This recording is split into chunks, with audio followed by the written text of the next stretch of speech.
selamat siang teman-teman. Good afternoon. Nice to meet you again. Selamat datang. Oh, background saya nih, nggak kelihatan. Cek.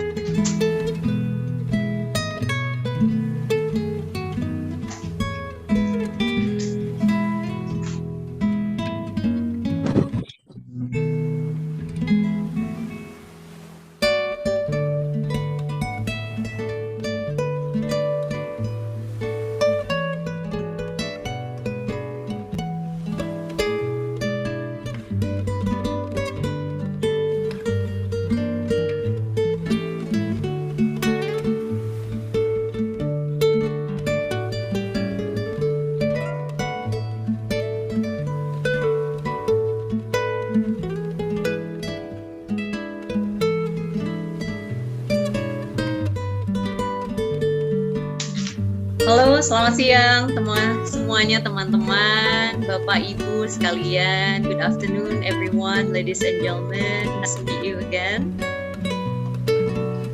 Sehat ya? Biasanya kalau saya langsung offline nih bisa langsung sapa, langsung didekati, langsung ditanya dari mana asalnya, siapa namanya. Tapi senang sekali alhamdulillah ya, kita di kesempatan siang hari ini masih bisa kumpul dalam acara online. Alhamdulillah, I'm glad to be here and feel so honored to be a part of the Studium General. So, ladies and gentlemen, hari ini mungkin kita akan mix. Jadi akan most of the session will be in English, but don't hesitate if you have any questions in Indonesian or you want to share something in Indonesian, please do so. Ya, silahkan. Karena mudah-mudahan sesi kita berjalan dengan lancar hingga pukul 15 waktu Indonesia Barat nanti. So if you have something to share or something you want to ask, you can just directly go to the chat box. And ladies and gentlemen, welcome to the Studium General, the problem with communication in digital era. So there would be 5 lucky participants who will get the door prize at the end of the session. So make sure, I hope that everyone here will stay in Zoom until 3 p.m. Yeah, to make sure. So good afternoon, ladies and gentlemen. Good afternoon, excellencies. Good afternoon. Okay. Good afternoon, everyone. Assalamualaikum warahmatullahi wabarakatuh. Good afternoon, excellencies, distinguished guests, ladies and gentlemen. Assalamualaikum warahmatullahi wabarakatuh. Again. Alhamdulillahirabbil alamin wassalatu wassalamu ala asrofil anbiya'i wa ala mursalin wa ala alihi washabbihi ajmain amma ba'du. Praise to Allah, Lord of the worlds. May salawat and greetings always be poured out to the Prophet and his noblest messenger, our Lord Prophet Muhammad Sallallahu Alaihi Wasallam, and his family and friends and his descendants. My name is Alexandria. You can call me Lexi. I will be the host until the end of the session at 3 p.m. Welcome to the Studium General of Unisba, Communication Science, the problem with communication in digital era. To commence our event today, first of all, on behalf of the committee, I would like to welcome to the Honorable Professor Dr. Ati Rahmiati MSI, Dean of Communication Science of Faculty of Unisba. Prof. Ati, selamat siang, good afternoon, Ibu. Sehat, Ibu? Alhamdulillah. Selamat siang. Alhamdulillah. And then also, I would like to welcome the Honorable Dr. Ike Junita Esos MSI, co-founder of the Master's Program at Communication Science Faculty. Bu Ike, Assalamualaikum, sehat Bu Ike? Alhamdulillah, sehat. Terima kasih, Lexi. Alhamdulillah. And then I also would like to say the Honorable, welcome, Dr. Nikki Cheong, our speaker today. Hello, Nikki. Good afternoon, Indonesian Good time. afternoon. Selamat siang from the Selamat UK. siang. Selamat pagi dari UK ya. Yep. Iya. Terima kasih. Sehat. How are you? Sehat. I'm very good. Thank you very much. Thanks for having me. Good. And also I would like to welcome the Honorable Ibu Siti Daroja SHMSI, our speaker today. Bu Siti, Assalamualaikum, sehat Ibu? Waalaikumsalam, Alhamdulillah, sehat, insyaAllah. Thank you for inviting me to this event. Yeah, glad to have both of you, Nikki and Bu Siti.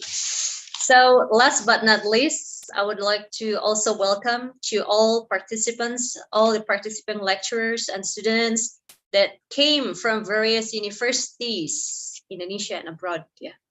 And thank you all for being here today. So before we begin the event, let us recite the Holy Quran. The Holy Quran will be recited by the student of Master's Program in Communication Science Faculty of Unisba, Kang Rian Hoirudin. For Kang Rian, the screen is yours. Thank you. Assalamualaikum warahmatullahi wabarakatuh. A'udzu billahi minasy syaithanir rajim.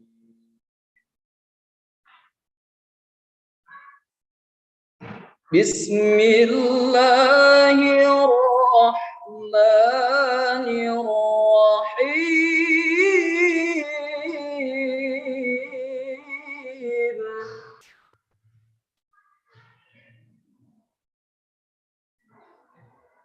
Ya ayyuhalladzina amanu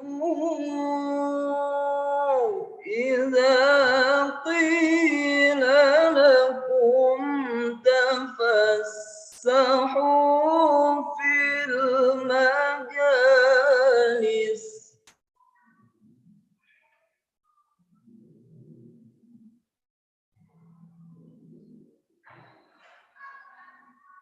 إذا قيل لكم تفسحوا في المجالس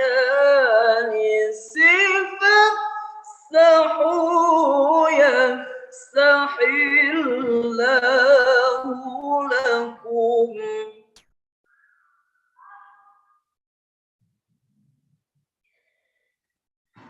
وإذا قيل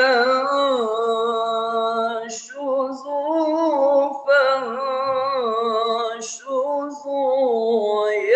يرفع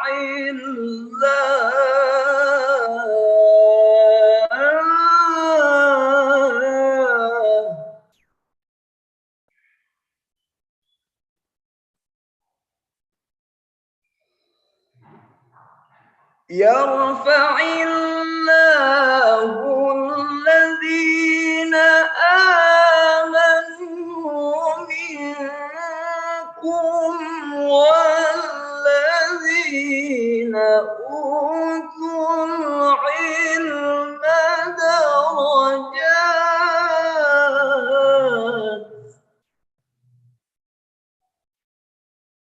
والله بما تعملون خبير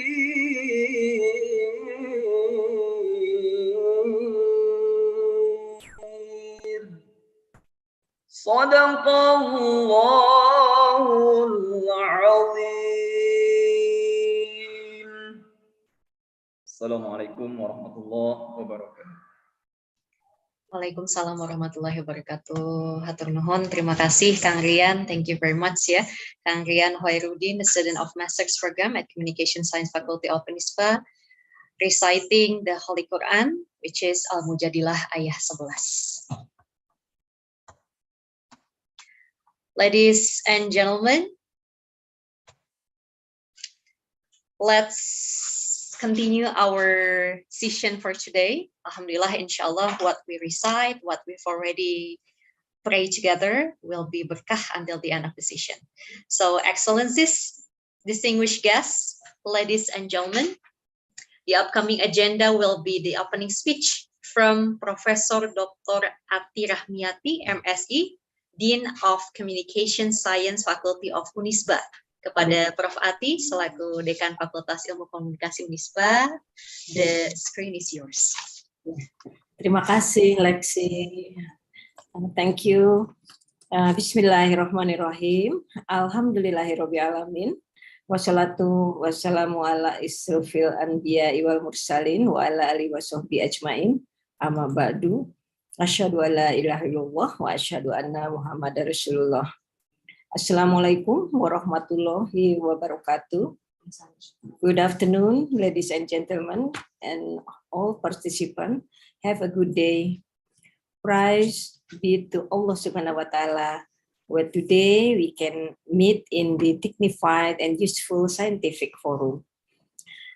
As faculty leaders, we welcome and appreciate the idea of holding a public lecture on the master degree program in communication science, because through forum like this, we can hone our knowledge and insight on current topic from different perspectives.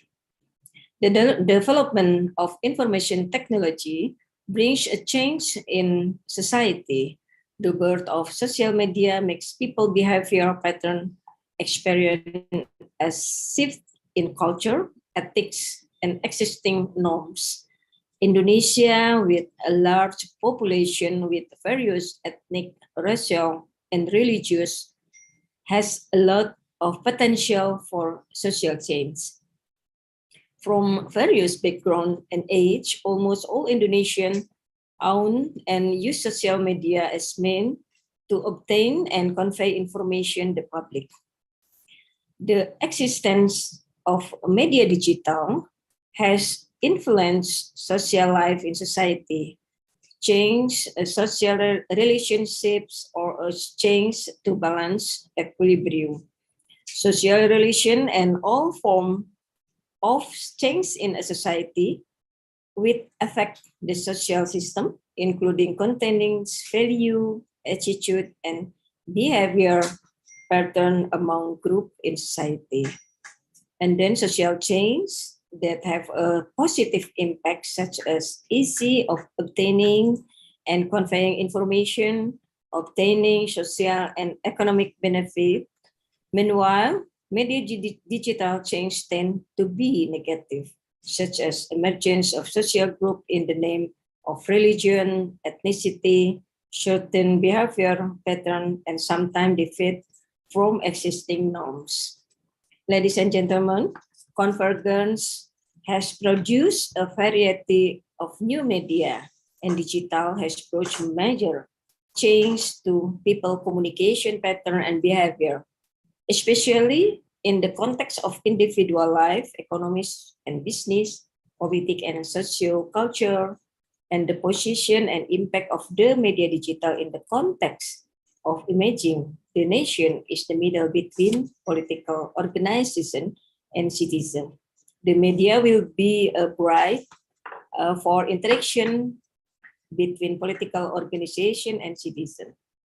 To build a positive of a nation and to eliminate the negative impact, it will depend on history, condition, and real situation, as well as problem faced by nation. Therefore, it is necessary to expand the reach of dissemination, the image of nation.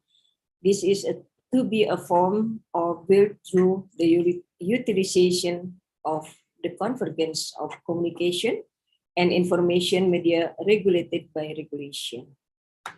Ladies and gentlemen, finally, we would like to thank you very much for the speaker, Dr. Nikki Chang and Siti Daroja, Ibu Siti Daroja Sri Wahyuni MSc, who have been willing to share with undergraduates, postgraduates, and doctoral students in communication and all participation in this forum.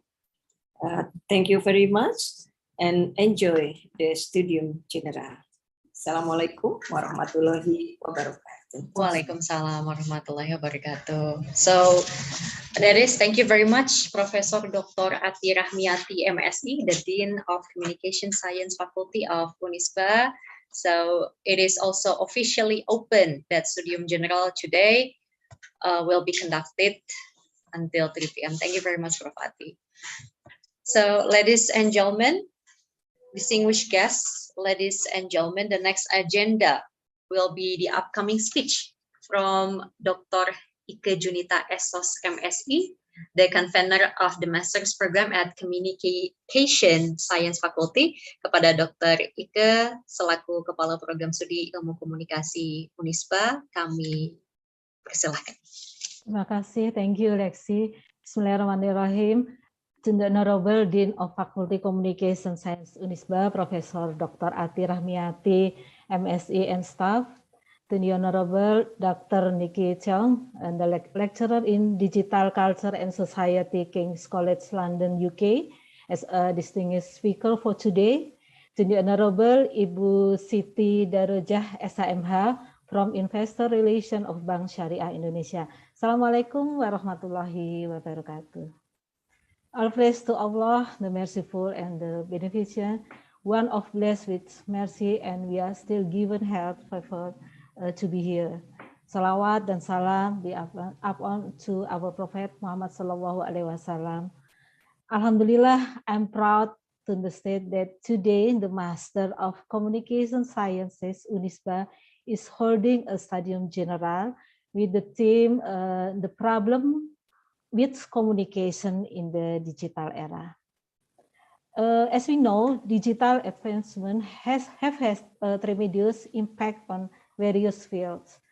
It is undeniable that advances and effectiveness have occurred in various fields of life since the digital era is developing very rapidly, which is able to support human life. This extraordinary progress is able to break through the limitation of space and time and provide benefits of the convenience and progress of human life. On the other hand, building communication in the digital era does not escape the obstacle in this implementation. It is not easy to drastically change communication habit from direct communication involving nonverbal skills to media communication with a different focus. The urge to quickly adapt to digital communication along with the performance targets to be achieved by the appropriate institution will be increased even more. Problem that often arise in communication in the digital era will become an interesting discussion since it is a topic needed by many parties to be able to adapt to the progress of the current era. And the Master of Faculty Communication Science, Unisba Studium Generale, there will be two great speakers who will share the knowledge with us. Ladies and gentlemen, Master of Faculty of Communication Science Unisba plans various programs to support lecturers and improve student competence, including by presenting the speakers from our home university and abroad like this time, and as well as practitioner through different scientific meetings. We do hope that graduates of Master of Communication Science Unisba will be able to take part and compete in various fields of communication after graduation. That's all I can say this time. Please enjoy the material from the speaker and take advantage of it through discussion. Thank you. Assalamualaikum warahmatullahi wabarakatuh. Waalaikumsalam warahmatullahi wabarakatuh. Thank you very much, Bu Ike.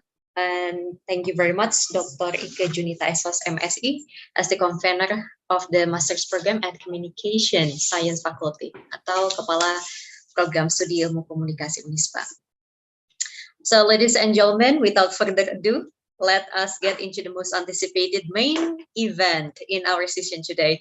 For all the participants here that perhaps have difficulties in joining the Zoom meetings, you can also access this event through our YouTube channel, which is the Radio Unisba. Yeah, so beside Zoom meetings, you also can access it through the YouTube channel Radio Unisba. And also, I would like to welcome for participants who just joined. Welcome to our Studium Generale, the problem with communication in digital era. And there will be 5 lucky participants at the end who ask the questions to the speakers. So make sure you are becoming the active participants until the end of the Studium Generale. And please just stay in Zoom meetings and also YouTube channel to see us until the end. So ladies and gentlemen, without further ado, I would like to welcome our first speaker today. So let us start our first discussion with Dr. Nikki Cheong from King's College London. Hello, Nikki, you there? Yes, I am here. Thank you, Lexi. Okay. Bye. So I ask your permission, I will read a little bit background about Nikki. Yeah? So ladies and gentlemen, dear participants, Dr. Nikki Cheong is lecturer in digital culture and society. And also, he is at the Department of Digital Humanities at King's College London. His research interest lies at the intersections of media, politics, and the internet, focusing on the navigation of political information in online spaces. He has previously studied tactics adopted by Cybertroopers in the manipulation of online information and the weaponization of popular culture in online discourse. Dr. Cheong was formerly editor of RH. Is that how you pronounce it? RH at Malaysia's largest English language daily, The Star, ladies and gentlemen, and was the author of the long-standing column The Bangstar Boy, which was published as a book in 2017. So let's welcome Dr. Nikki Cheong. Yes, please. Hi, thank you, Lexi. Thank you very much for that introduction. And selamat siang, good morning from the UK. It's 7:30 in the morning here. I know it's the afternoon over there, but thank you very much to everybody, the honorable guests, for having me here today. I'm very happy to be speaking to all of you on the topic, the problem with communication in the digital era. So I'm going to go straight to it. I'm going to open my slides now. Hopefully you can see it. Does that work for everybody? With the slides? Yes, I see. Yes, sir. Very clear. Great. Thank you. So I'm just going to go into it. It's a short 20-25 minutes talk.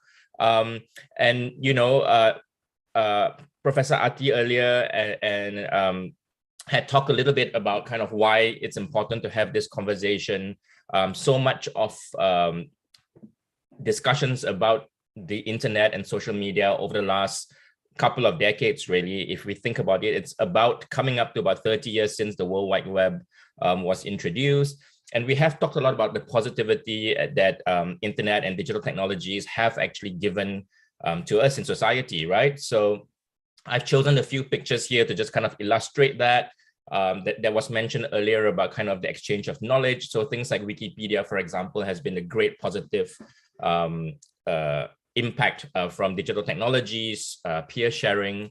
I've shared a picture on the top right there, for example, to just kind of reflect the impact technologies have on kind of journalism.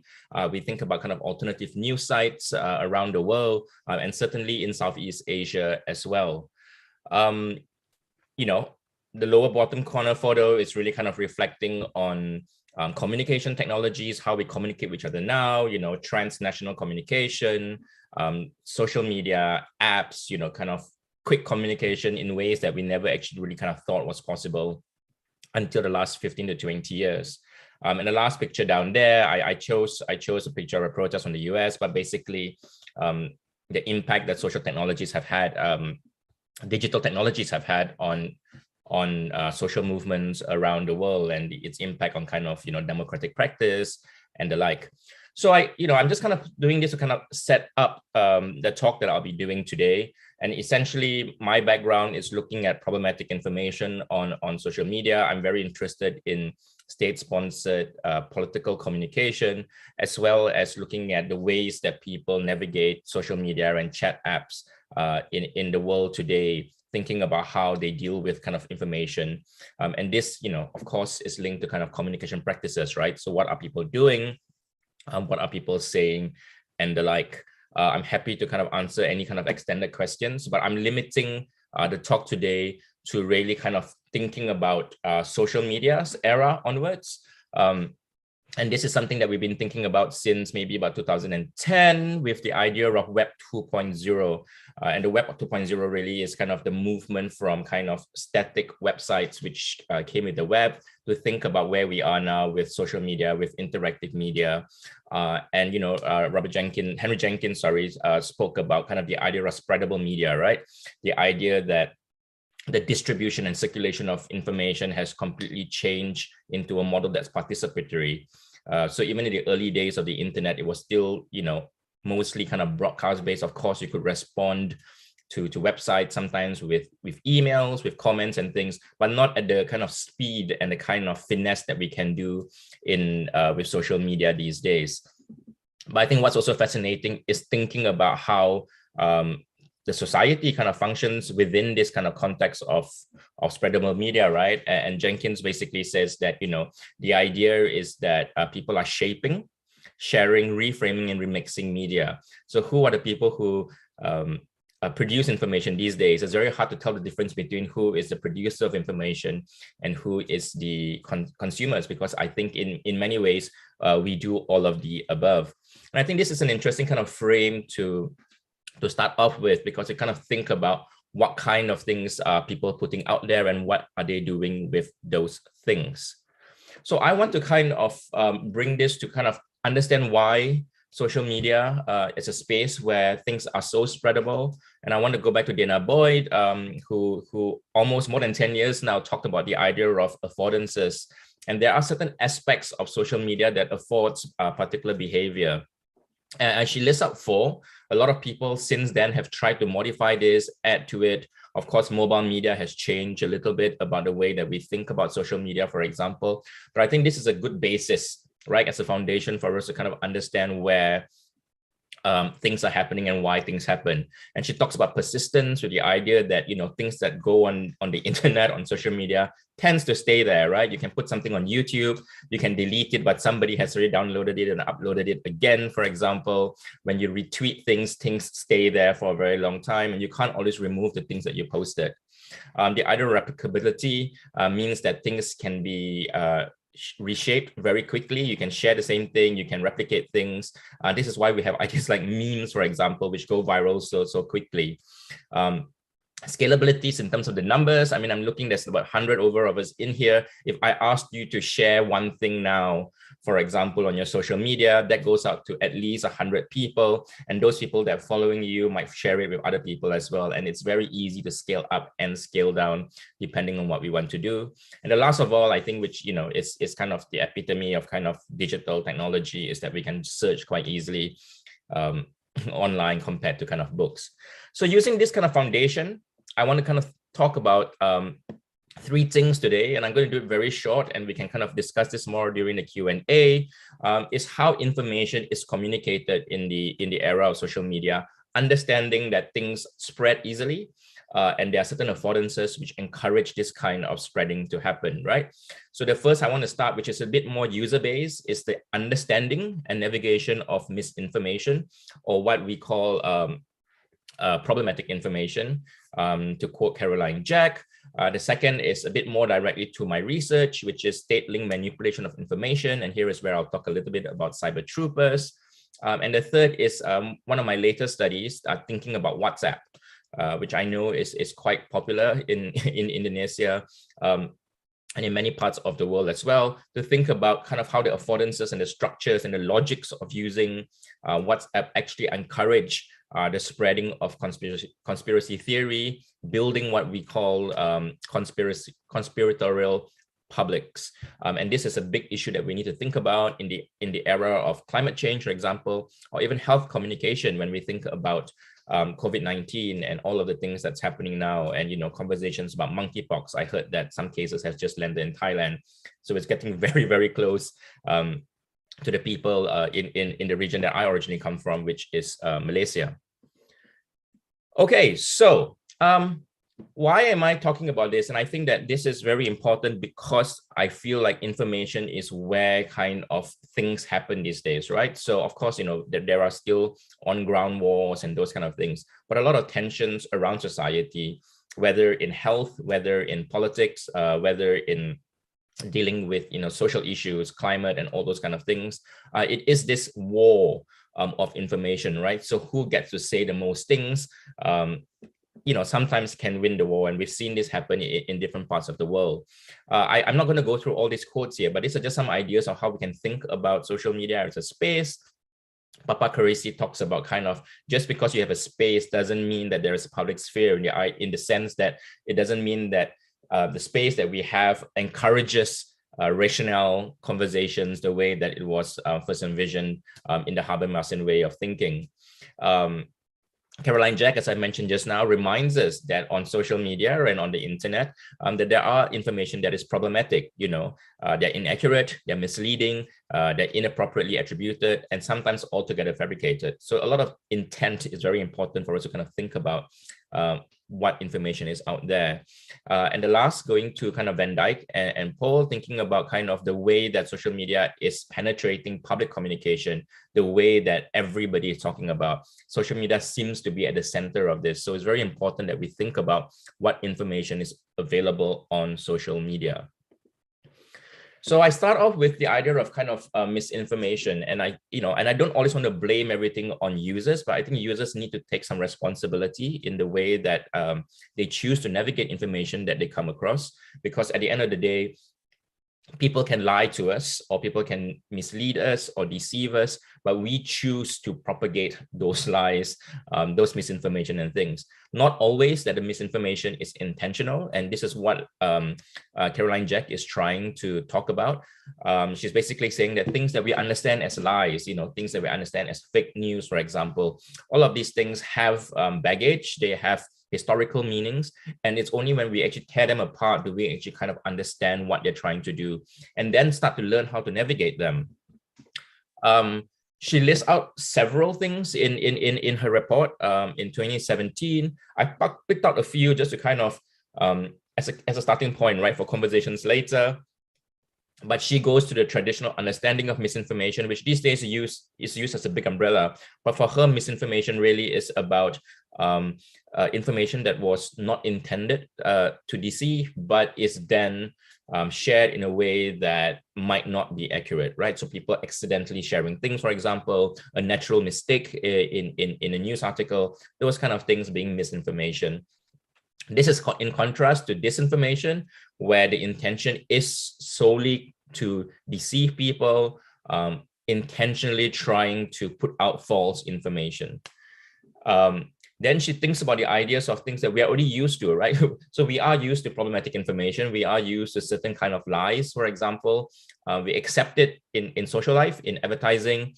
We accept it in public relations. That's how our media functions. But a lot of these terms and the tactics and strategies being used in these fields really come from traditional propaganda, information operations, and things. So we have to kind of take them seriously. Just because we accept them in public life doesn't mean that they are actually okay, and we should just accept them without any question. And then there are kind of informations which are not always true, but they are presented in a way which we know that this is done intentionally, right? So satire, humor, parody, culture jamming, these are things that are so obviously lies, which these days it's hard to tell the difference. But the intention behind it was to kind of create things, and we see this on television, we see this on YouTube, and those kind of things. And it's very important to understand that these things have space in culture. So when we're talking about problematic information, we're not always talking about bad things. There are certain situations where it's okay to share these kind of things. And the last one comes from studies in China, where they talk about this thing called Xuan Chan. I'm not pronouncing it properly, but the idea is basically kind of misdirection, right? So kind of using positive propaganda, for example, in order to mislead people or to distract people or to shift certain focus away. So if you are going through something, let's say a government, for example, is going through some scandals or anything, that if you can misdirect people to focus on something else, you might get away with it. So this is kind of a fascinating paper, I think, and it's a good place for us to start to think about what kind of information is out there. And I think that it helps if everybody, as you live your life going on your social media, that you ask these questions whenever you see something, like whose intention does it serve? What is this this trying to do. And the reason why I think this is important is because I think that the use of the word fake news, which we've been using very regularly, not just in the US or in the global north, but also very much in Southeast Asia, that it's used kind of almost weaponized. So the term fake news doesn't always mean things that are falsified, right? It's started to be created to refer to anything that you don't like, anybody that you disagree with, or anything that is critical of you, even though it's true, you call it fake news just to kind of dismiss it. It's a form of misdirection, but it's a very dangerous thing. This is something that's been talked about in the last 6 years in the global north. When we think about kind of Donald Trump and his presidency, we think about Brexit in Europe.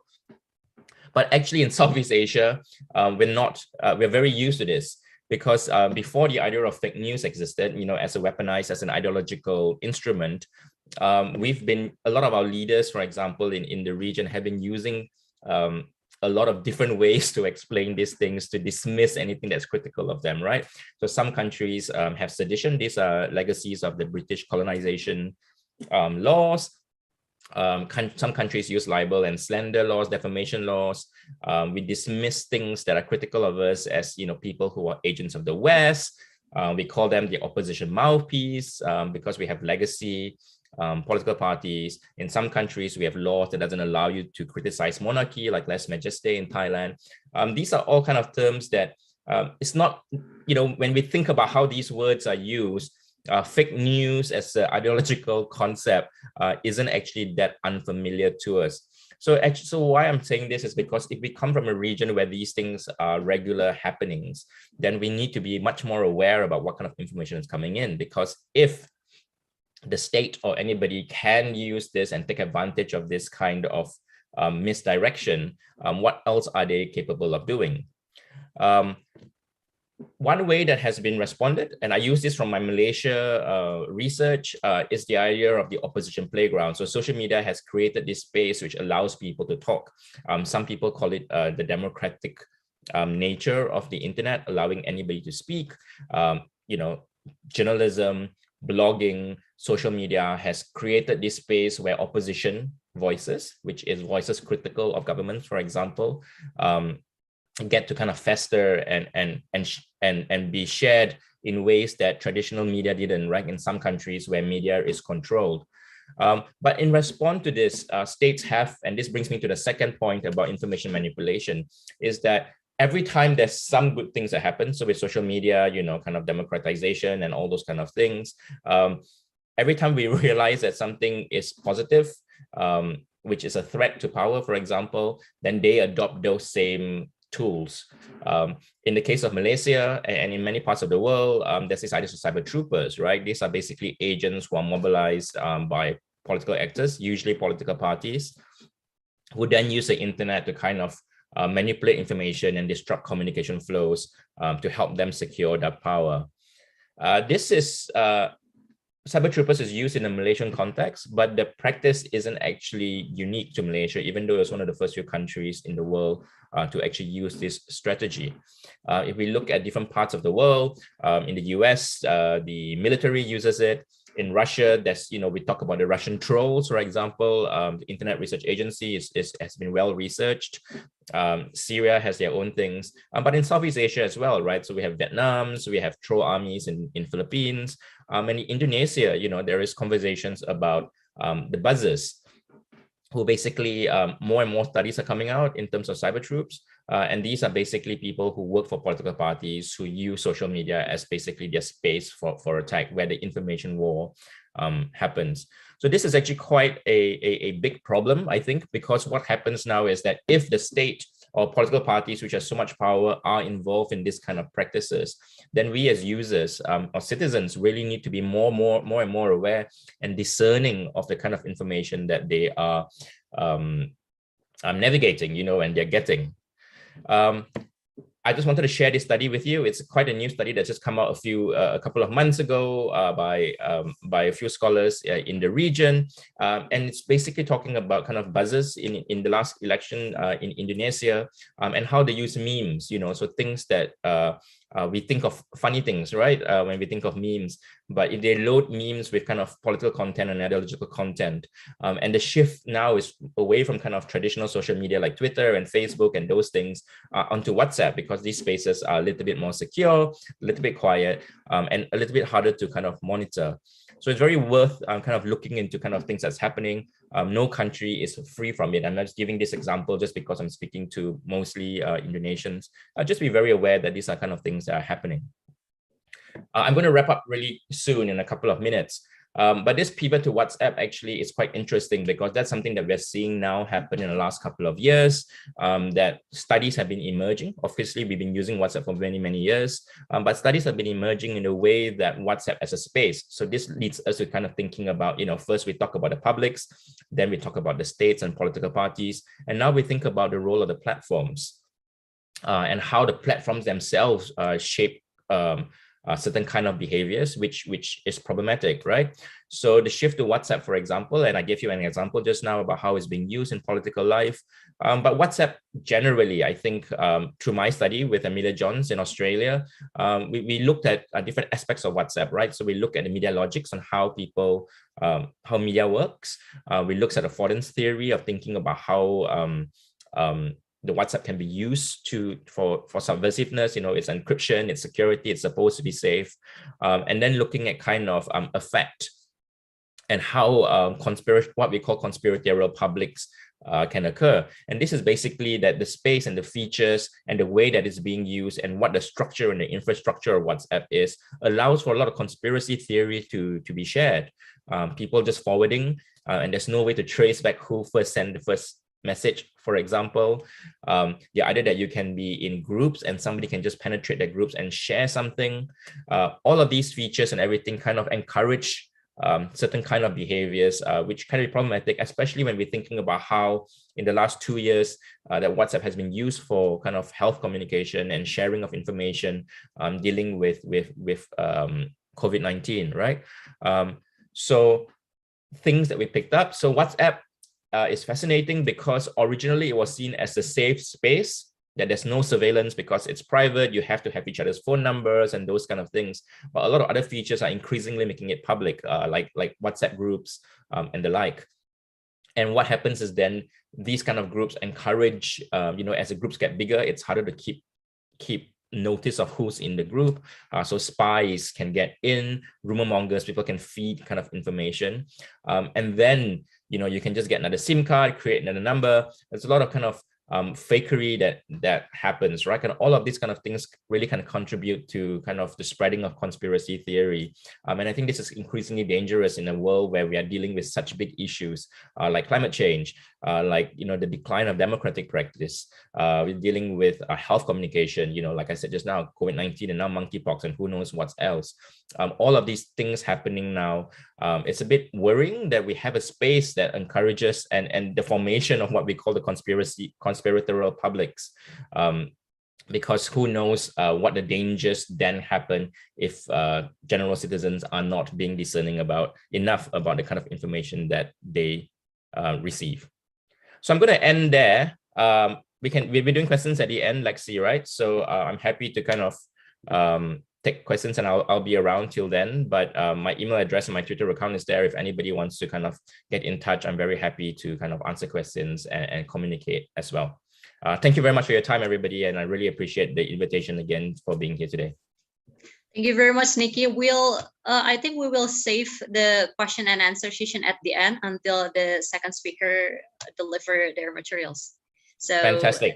Yeah, thank you very Nikki much. will be here. So ladies and gentlemen, tadi Dr. Nikki Chiang sudah menyampaikan materinya ya. Jadi materinya menarik sekali, yaitu tentang dikecilkan, yaitu permasalahannya terkait dengan sosial media, buat sosial media, di mana media itu sangat mudah sekali untuk disebar ya, spreadable kemana-mana, sangat mudah untuk disebar kemana-mana. Dan mungkin kita merasakan sosial media, saya ingat 2009-2010 ya. Nikki said that before around 2010. So we are quite familiar with this platform, social media.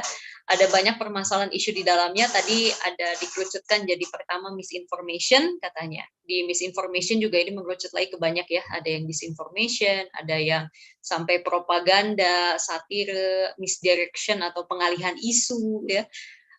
Dan kemudian yang kedua ada state-link manipulation of information. Biasanya kita bilangnya buzzers ya, banyak buzzer di sosial media dan bahkan kita nggak tahu siapa tapi ada suatu pihak yang menjalankan itu, memang suatu pihak yang diuntungkan ya, dan mereka juga ternyata berkomplot dan saling menguntungkan. Gitu ya. So that's what we call state-link manipulation of information. Kalau di Malaysia itu namanya Cybertroopers ya, dan ada banyak negara lain juga yang punya masing-masing istilah itu. Jadi tapi intinya adalah kalau yang kita kenal sebagai buzzers gitu. Dan kalau kita ingat dulu pada apalagi bentar lagi pemilu ya, silahkan siap-siap aja, banyak misinformation, disinformation, ada pengalihan isu, propaganda macam-macam pasti ada di sosial media kita, and we should be careful with that. Terus yang opposition playground tadi disampaikan juga oleh Nikki, tapi I think that's very interesting. Kalau teman-teman mau tanya silahkan ya, yang tadi yang 3 itu yang opposition playground. Kira-kira siapa aja pihak-pihak yang bisa menjadi oposisi melawan itu. Kemudian yang terakhir adalah conspirational publics. Ini juga menarik, tadi ada penelitian dari Nikki tentang WhatsApp, betapa WhatsApp itu, apalagi I think Indonesian people are very familiar and use that. Ya, rather than email, I think they prefer to use this ya. Kayaknya kita kalau cek email paling sesekali aja, once in a lifetime kayaknya ya. Atau mungkin kalau untuk kerjaan aja. Tapi kalau kita untuk kontak teman, masuk grup apa aja tuh WhatsApp ya biasanya. Dan I think that's very dangerous. Kata Nikki tadi memang safe space karena itu private, tapi at the end of the day itu juga sangat-sangat safe bagi orang-orang yang memang ingin memiliki agenda tertentu. Ya, jadi ada yang mau spy, mata-mata, ada yang mau jadi buzzer juga kita nggak tahu, nggak bisa dilacak ya, kan tinggal ganti kartu, kan tinggal beli kartu baru. Gitu. So ya banyak konspirasi di sana. WhatsApp nih, jadi gimana nih ya? Saya juga pakai WhatsApp nih. Ya, so that's the thing. Silahkan kalau ada yang mau tanya. Nikki juga jago juga bahasa Melayunya ya. So mix nanti Nikki juga paham.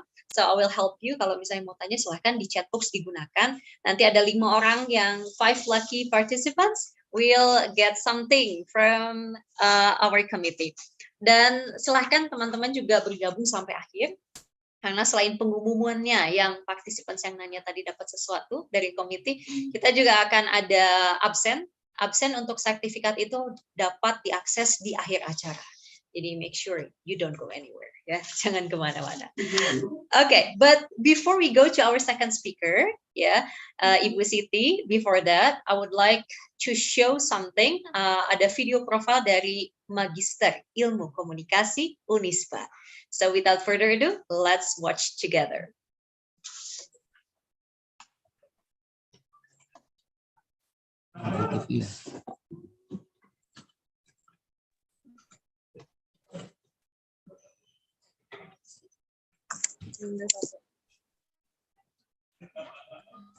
Enggak ada.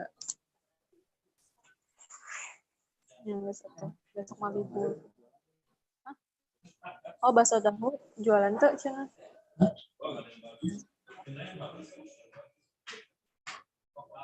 Oke, ini sepertinya belum ada suaranya ya. Panitia boleh dibantu? Videonya belum masuk suaranya. Iya. Oke, bisa di-share ya. Okay. So teman-teman semua,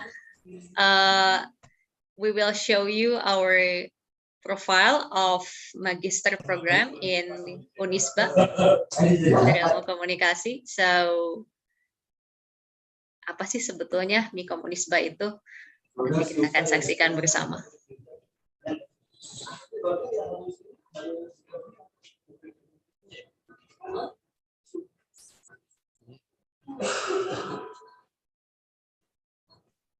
Iya, excuse me, boleh dibantu mungkin panitia? Videonya boleh di-share sama audionya, karena ini belum masuk audionya.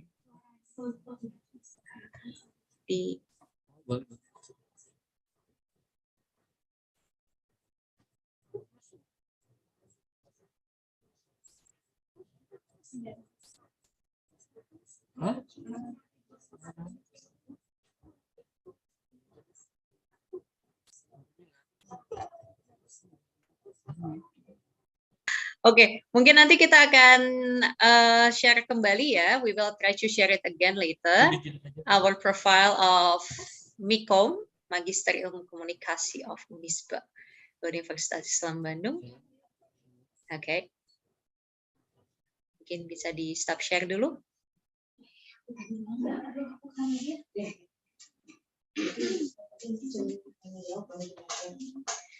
Okay, yeah.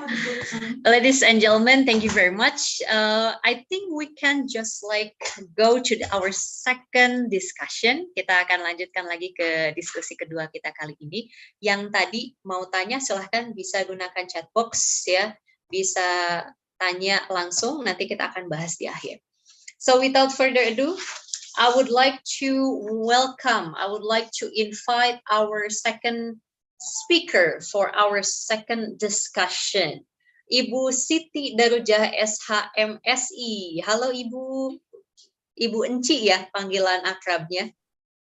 Ya, betul. Oke. Sehat Ibu Enci ya? Alhamdulillah. Baik. Ibu izin ya saya bacakan background-nya. Baik. Bu Enci or Ibu Siti Darujah SHMSI. She is the Investor Relations of Bank Syariah Indonesia. So, ladies and gentlemen, Bu Siti took her graduate program in University of Indonesia, Faculty of Law, majoring in private law, and postgraduate program at the same university, University of Indonesia atau UI, and majoring in Islamic banking and finance. Experience in public relations, corporate communications of PT Bank Syariah Mandiri for 10 years, 10 tahun pengalamannya. And recently she becomes investor relations specialist and department head. Also, she is active in several social communities. Salah satunya ada Islamic Economic Society, Department of Communication in 2002 until 2010, termasuk juga wartawan ya Bu ya, sempat bergabung juga dengan PWI Persatuan Wartawan Indonesia, Koordinatoriat Pemda DKI Jakarta tahun 99 until 2001. So, without further ado, let us welcome Ibu Siti Darujah SHMSI. Ibu, the screen is yours. Okay, may I share my screen first? Sure, Ibu. Okay.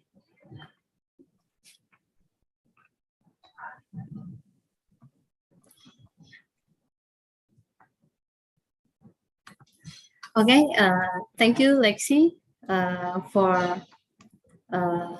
inviting me to these seminars. And also I would like to warm regards to Ibu Profesor Dr.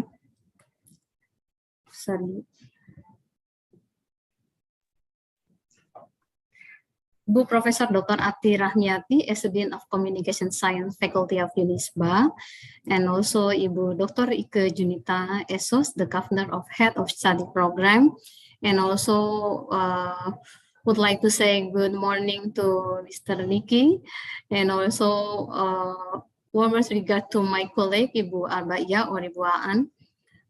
She is my colleague. Still, we were in the younger years, yeah, Bu Aan, yeah. We were in the same company, Republika, as reporters. Then Ibu Aan went continue her study to Australia, while I also continue my study in University of Indonesia. Then I moved to work as a banker, and then Bu Aan continue her job as a lecturer. So what I want to discuss in this session is very different than what Nikki discussed before, because Nikki mostly talk about social media, cultural transformation in social media, especially if happens in political issue while me as a practical from the industrial watch the social media, especially in economic issue. But sometimes it has any relation between the economic and political issue. First of all, I would like to discuss about the specific issue in communication, especially in the modern era. So talking about communication, for me, we have to know exactly who are our stakeholders, because knowing who are exactly our stakeholders will help us to communicate easily, to communicate with the proper way to the stakeholders.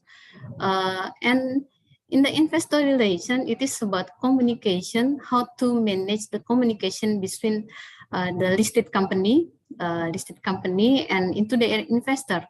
So there are the function of investor relation. The investor relation will manage the relationship between the company and their investors, and also the stakeholders. Here I would like to mention the stakeholders in the Indonesia capital market.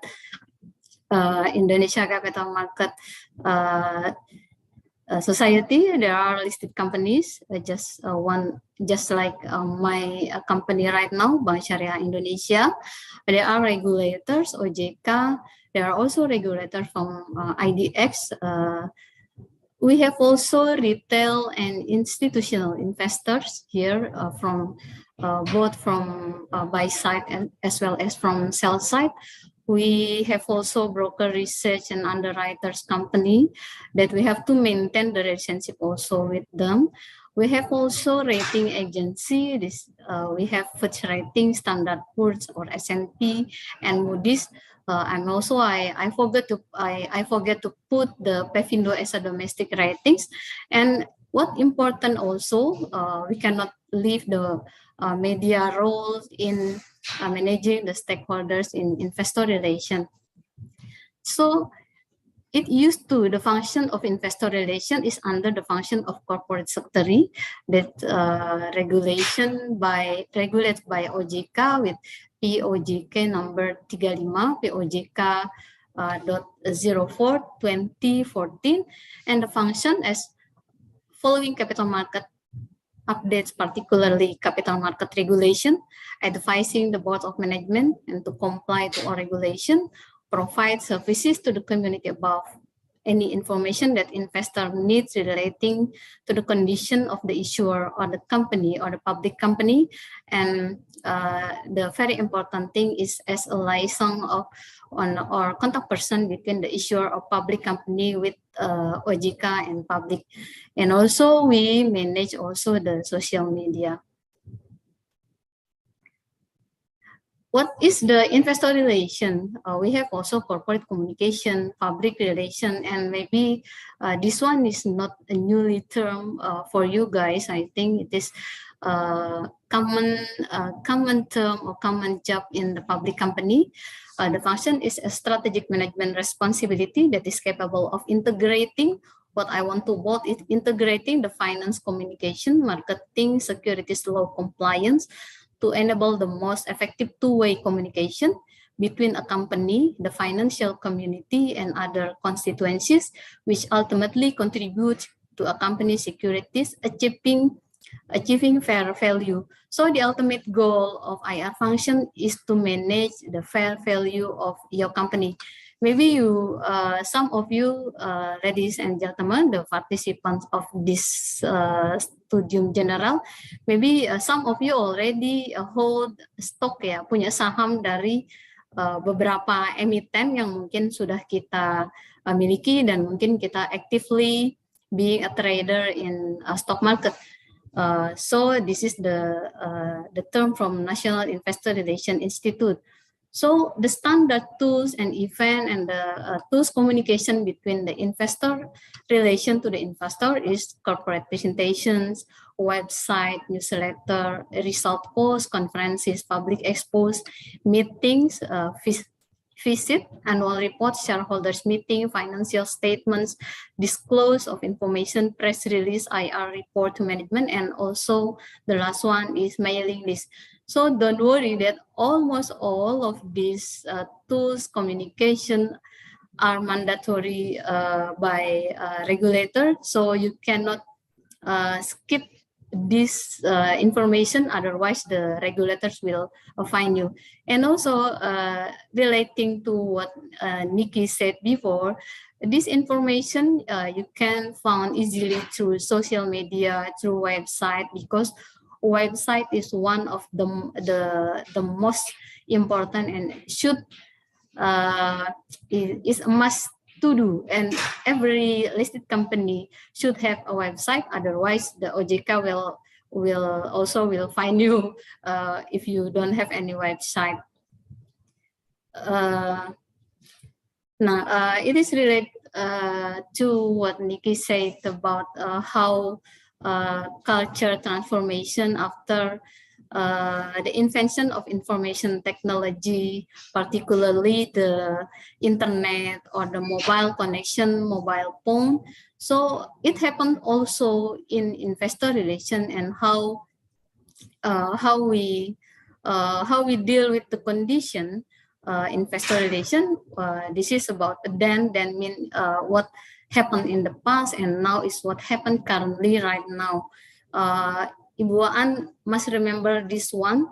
If I want to talk about how the investor get news release, Ibu Aan was a reporter, especially economic reporter. She must be very well in this image because Ibu Aan went to IDX, went to BAJ, then watched some movement of the numbers of the stock price. Then Ibu Aan will take a news, then send to the company through facsimile or but for the other, the brokerage, they also there for watching the stock price movement, and the brokerage will send also through facsimile. I think this one is very limited, yeah, because of the offline or physically.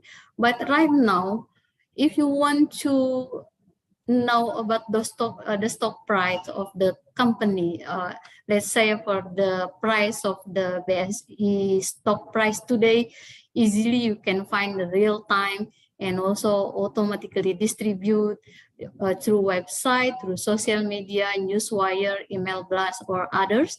So the news release comes very easy. You can find through all social media. And also there are some platform that provides also the corporate performance in terms of financial performance, and also for other news that corporate have been covered by media. And how do the diligence? What is due diligence? Due diligence is the meeting that the meeting between the company, the management, the board of management of the company to the potential investors. And in the past time, the information didn't easily get, so you have to contact your stockbroker to get the information, and or you go directly to contact the company. Like me as an investor relations, so I will answer, I will provide you the inquiry you need.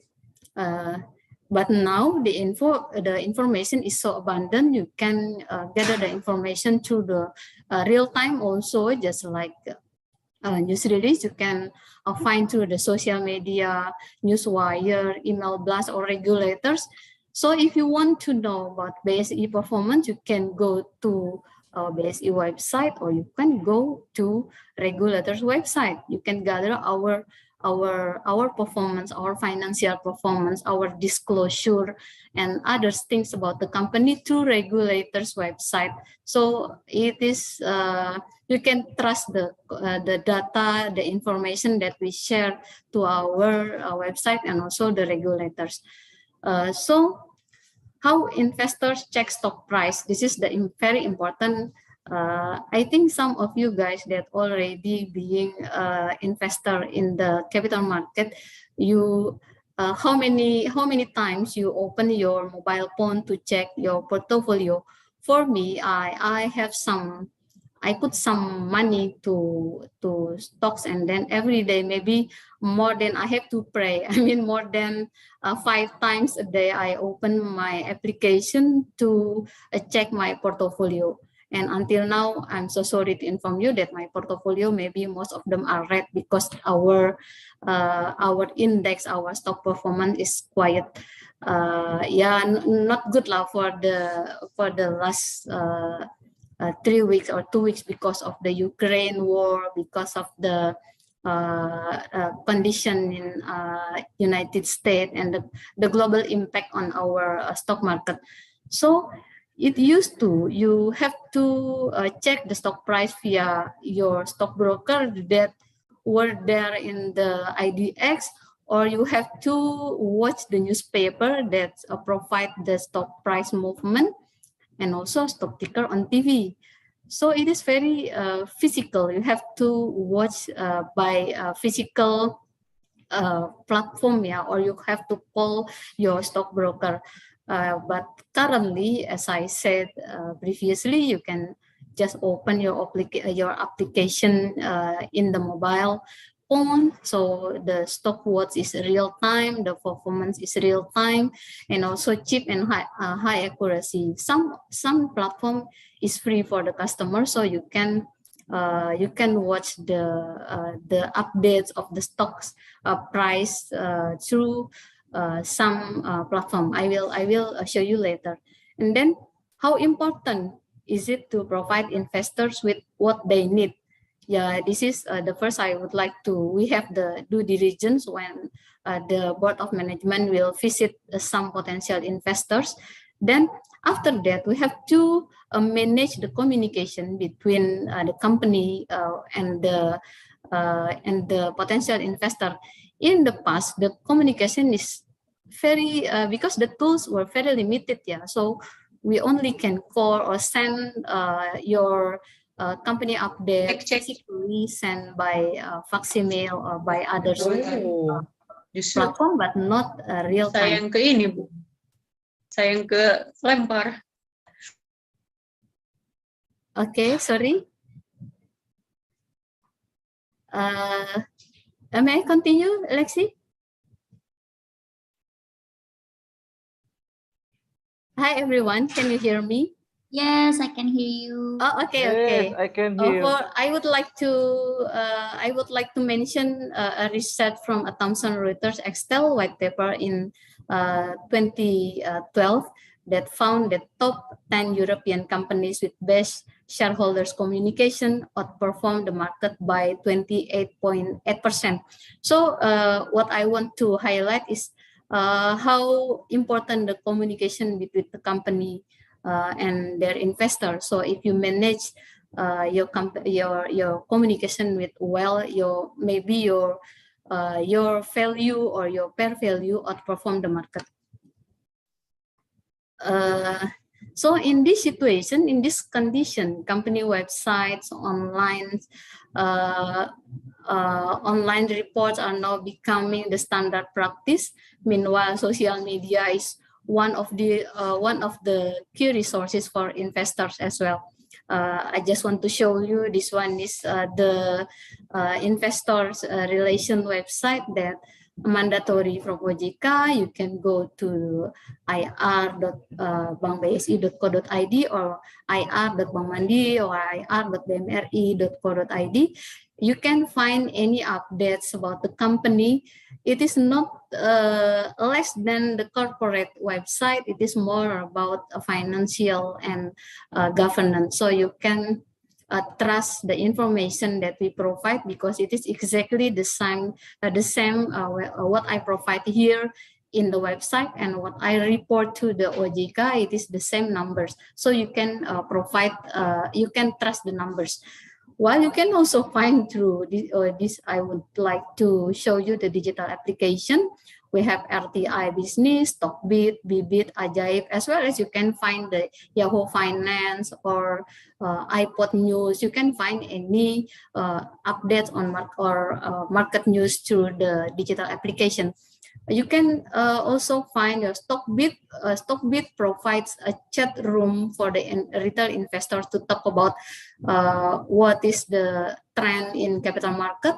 And for RTI, you can find any analytical issue, any analytical tools for investor to study and to decide whether you can put your money to buy some stocks or you have to sell because the decline of the stock price. We have also key opinion leader, Mr. Vicky, here in capital market. The popular one is Ellen May. You can follow her Instagram every day, talking about what the trend in capital market for today, what the stock that have has a good performance or get the bad performance or harga sahamnya turun gitu ya. Also Rifan Kurniawan and Andi Senjaya. I don't want to talk about pom-pom. In politics, we have the buzzer, or social media troops or social media army. In capital market, we know the term of pom-pom. Pom-pom is maybe seems like key opinion leader, and they will talk about corporate performance. They will say about, oh, okay, I buy the shares of PT AAA TBK company because the company has a good performance in fundamentally and technically the trend is going up, so you can buy these shares like me, and it will be a trend in capital market. Then the retail investor will follow the pom-pom to buy the shares, and the stock price will be increase, and the more the increase, the bandar gitu ya, or people with big money, they will pick the opportunity to sell the price with to sell the stock.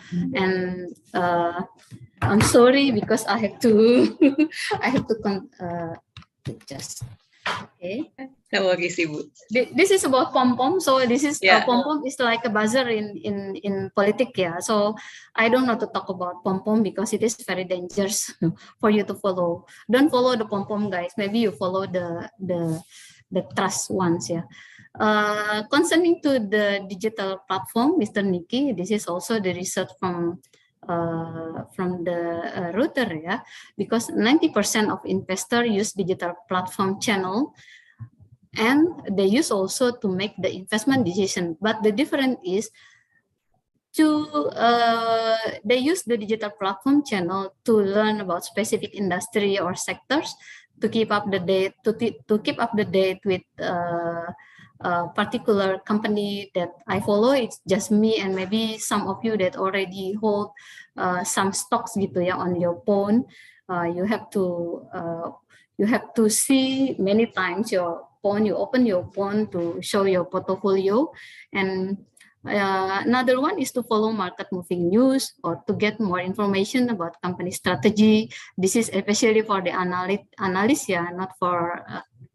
not for people like me. Sometimes I don't want to look for the strategy, only to hear from the KOL maybe, or to learn what activist investors are saying. It is about KOL, as I mentioned the previous slides, and to learn what specific CEOs are saying. This one also why provide the video and the quote from the CEO or CFO is very important to put on your website, on your social media also. Or maybe you can have a strategic partnership with the third media. The third media party to network with other investors. Sometimes you join some trading classes, and also to get tips on companies to invest in. It is why the retail investor follow a person like Rifan, like Andy, like Ellen Mai.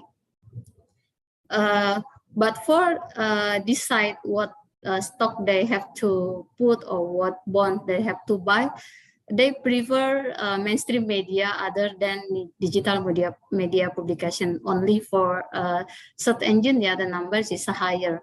But for decide to make the investment, they more they prefer to follow the mainstream media like Bloomberg, Wall Street, Bloomberg Business Week, New York Times, CNBC, and Fox Business. I think I also agree with this research. And I want to share this study. I hope we can keep it confidential because you are guys at join as the university, and me, I have to also keep the confidential. But I want to share the case study. Last year, the Pevindo at the first slide I mentioned that Pevindo is the credit rating company.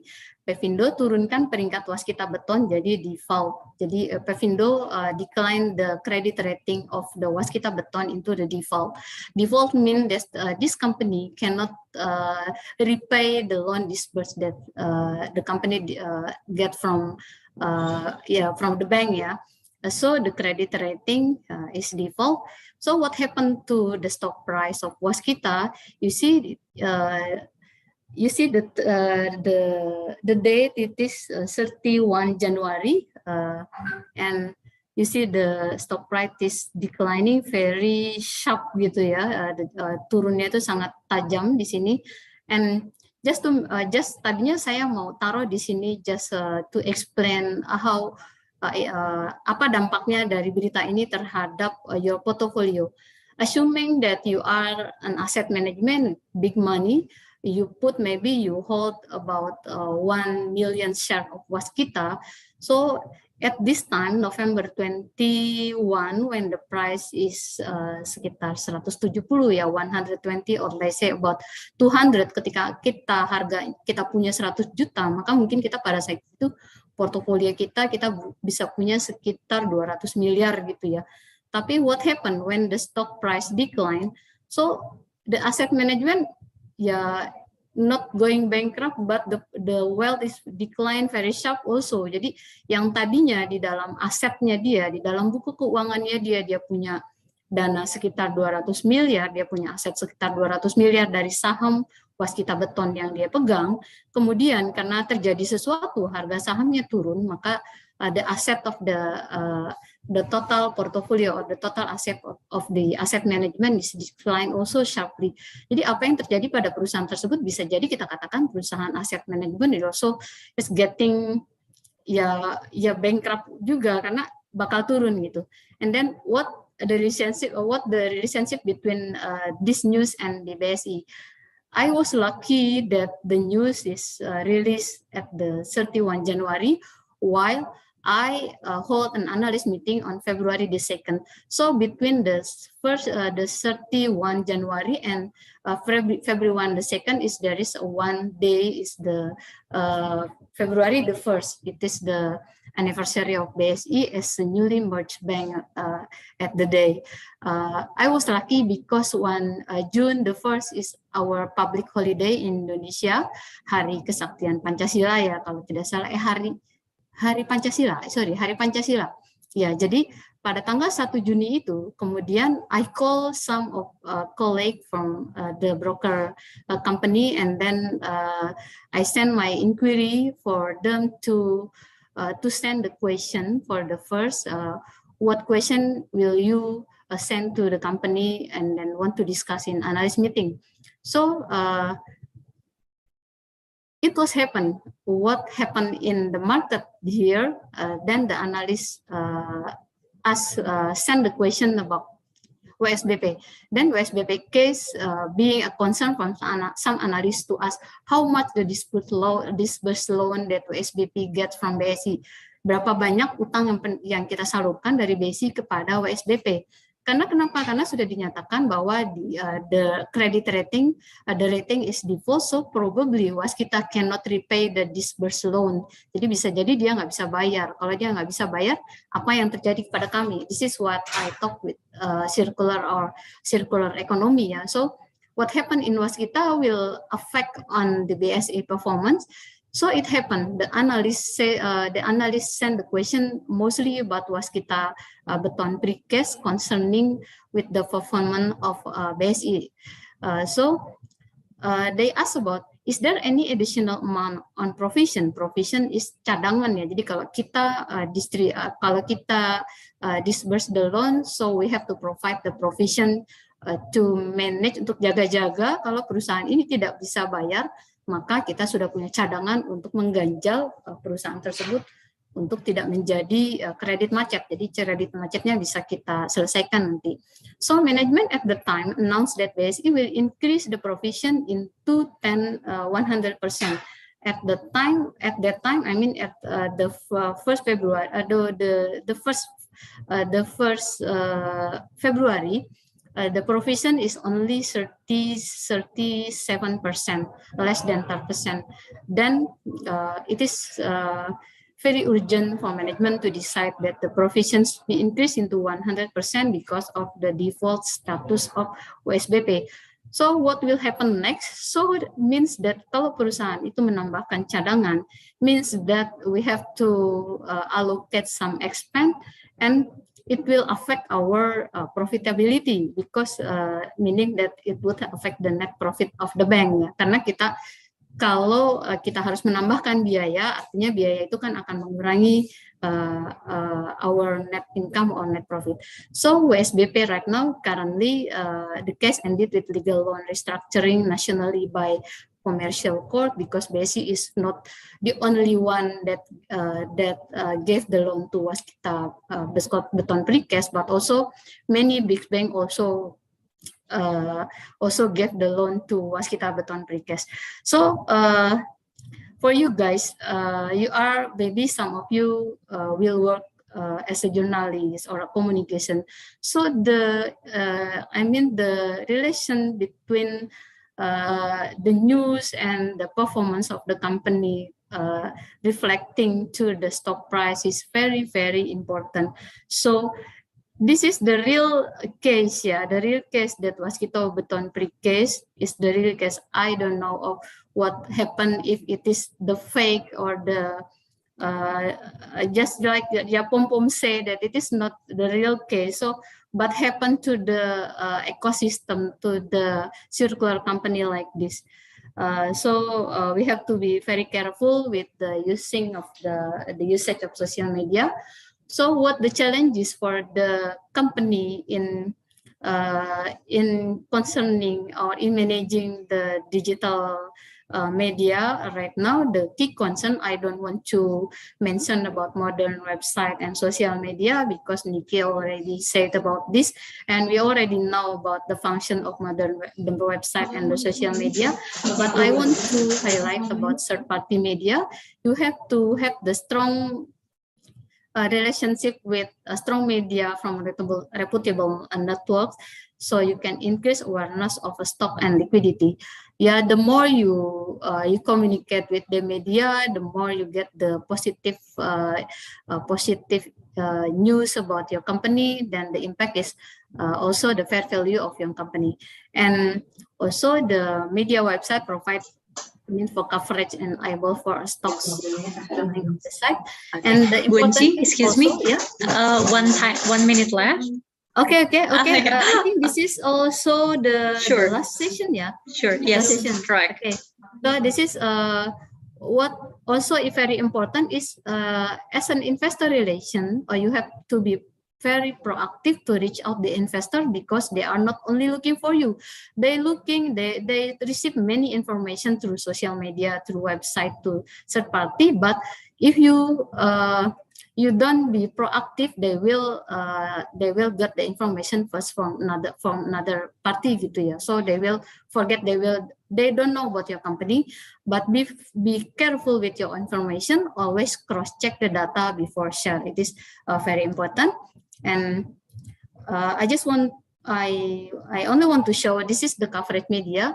In news, Buaan write the news and publish in newspaper, but for the investor, they rely on the coverage from investment banking like this. This is 40 to 50 pages. Then this is all contain about the forecast of your company.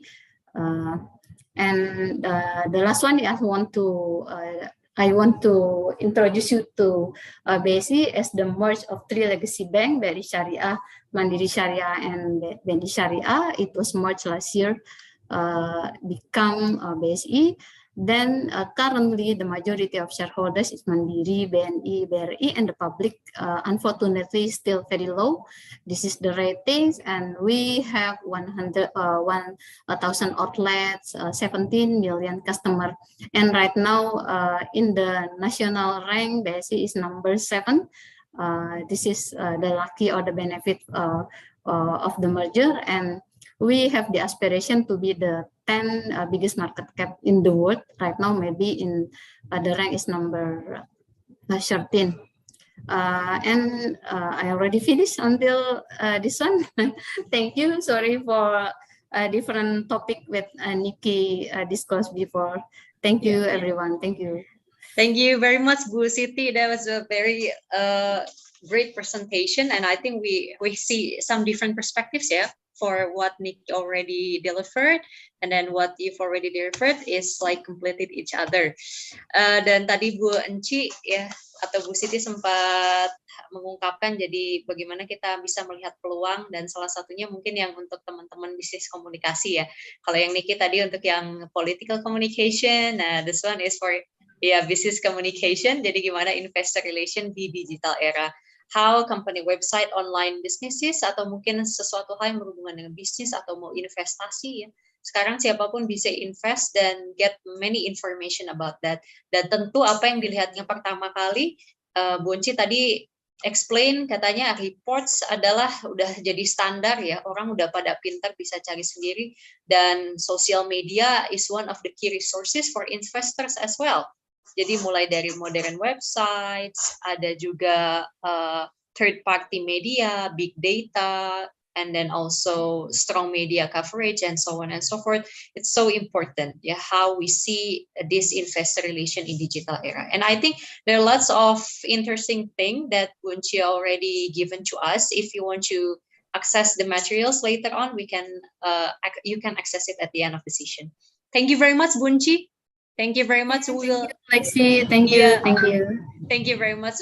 Nanti kita sepertinya akan tanya jawab tentunya. So I think don't go anywhere because Bunchi and Nikki will also again discuss with us at Q&A discussion, Q&A session.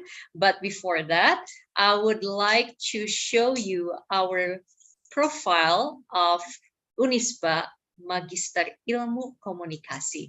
So before we go to our Q&A session, let's watch together profile of Vkom and Vkom Unisba.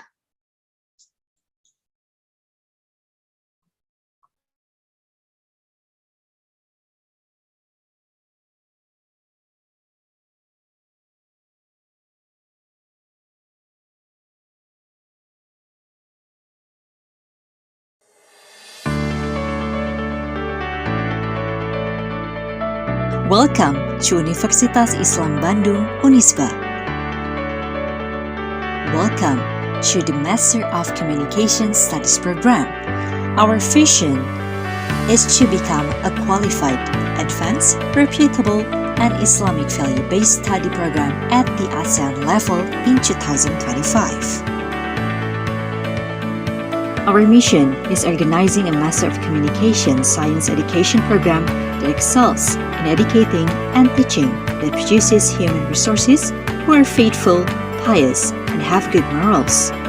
Carry out research that produces creative and innovative thinking for the benefit of society. Community service to improve welfare. Our purpose is to have competence in the academic field who have the ability to develop science and professionalism in the field of communication science and become a person who has faith, piety, and good character. To produce innovative and creative communication experts to fill the needs of the community. Researchers in the field of consultants, managers, and researchers who master dakwah communications, business communication, health communication, and government communication, both theoretically and practically. Also researchers who master communication both theoretically and practically. Assalamualaikum warahmatullahi wabarakatuh. At the moment, Master of Communication Science program has been integrated with Communication Science faculty, which is accredited unggul, as well as Communication Doctoral program, which is launched in June 2022.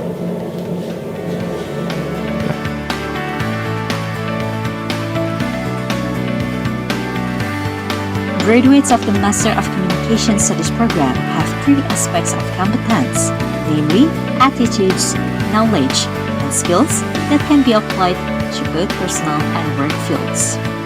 Graduates of the Unisba Master of Communication Studies program can work as communication planners, communication experts in various fields, communication consultants, communication manager in business organization, government, and social organizations, media analysts, as well as researchers, educators, politicians, and communication entrepreneurs.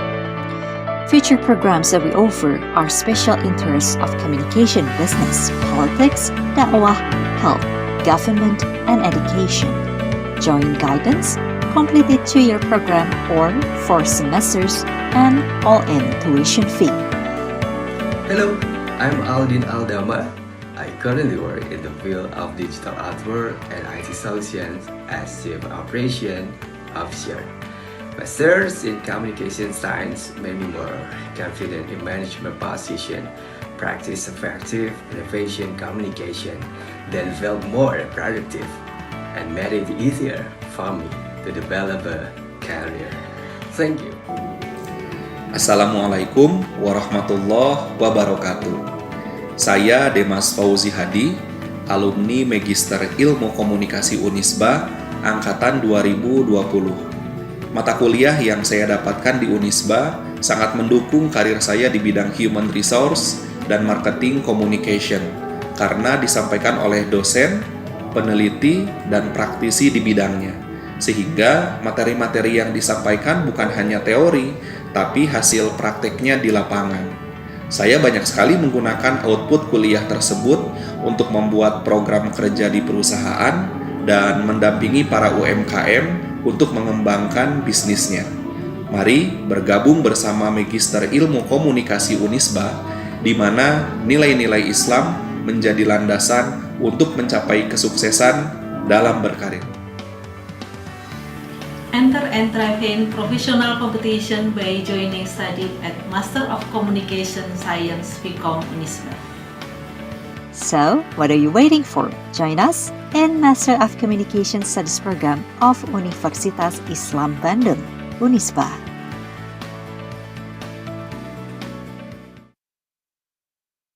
Okay, so ladies and gentlemen, that's the profile of our Magister Ilmu Komunikasi in Unisba. So, ladies and gentlemen, before we go to our Q&A session, I would like all of you, all participants can open their camera because we will take a photo session together. Boleh buka kameranya karena setelah ini kita akan foto bersama sebelum nanti udah banyak pertanyaan yang masuk. Terima kasih ya. Saya simpan dulu, bahkan ada yang nge-direct message ke saya. Terima kasih banyak. Ya, oke, boleh silakan dibuka dulu. Nah, panitia siap ya. Kita akan ambil foto. Ini kayaknya ada beberapa slide. Oke. Bisa. Siap? Baik. Semuanya udah pada pakai background. Alright. So, let's take it together. And 3, 2, 1. Thumbs up. Oh, Teh Yanti katanya salam komunikasi. Oke, siap. Thumbs up dulu, Teh. Nanti kita salam komunikasi. 1, 2, 3. Iya, oke. Pose kedua, second pose. Salam komunikasi. Oke. Bentar ya, Saya ini dulu. Copy paste dulu. Oke, dan. And 3, 2, 1. Salam komunikasi. 1, 2, 3. Iya, sekali lagi. Salam komunikasi. Iya, oke, terima kasih. Thank you very much. All right, so let's move into our next session. Our next session would be a Q&A session, and I would love to invite all of the participants, I think that already delivered their questions in the chat box. Kalau misalnya ada yang bisa open mic, saya mau undang open mic ya. So let's see here. First questions, I think for both of the speakers. Nikki, are you still there? Yes, I am. Okay, then. So I think the committee could pin Nikki and Bu Siti ya, Bunci ya. Okay. So the first questions is Pak Yustianto, mungkin mau open mic langsung? Okay, halo Pak Yustianto. Halo. Iya Pak Yustianto. Pak Yustianto, silakan Pak, mau menyampaikan langsung. Okay, so ya bahasa atau? Oh boleh, English dong. Okay. Pak Yusti silakan Pak Yusti. So as some of you probably heard that our organization is currently assessing the possibility of implement dynamic working arrangement, which means we can work anywhere, not always in office. So perhaps the speaker can share insight the risk of doing office meeting full digital. Is there a risk for doing that? And if so, if we want to do full online, what kind of meeting interaction that should not be performed online and must be performed? Perhaps there's some kind of rule of thumb that we can use to consider in creating this All right. dynamic work arrangement. Okay. Yeah. Thank you very much, Pak Yusti. Thank you very You're much. welcome. Thank you. Okay, thank you very much. So I think I would like to invite Nikki to answer the questions from Pak Yustianto.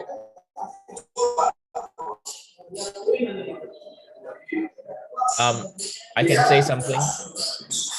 Tapi mau papariin toh atuh. Papari ya. Okay, hello. Thank you.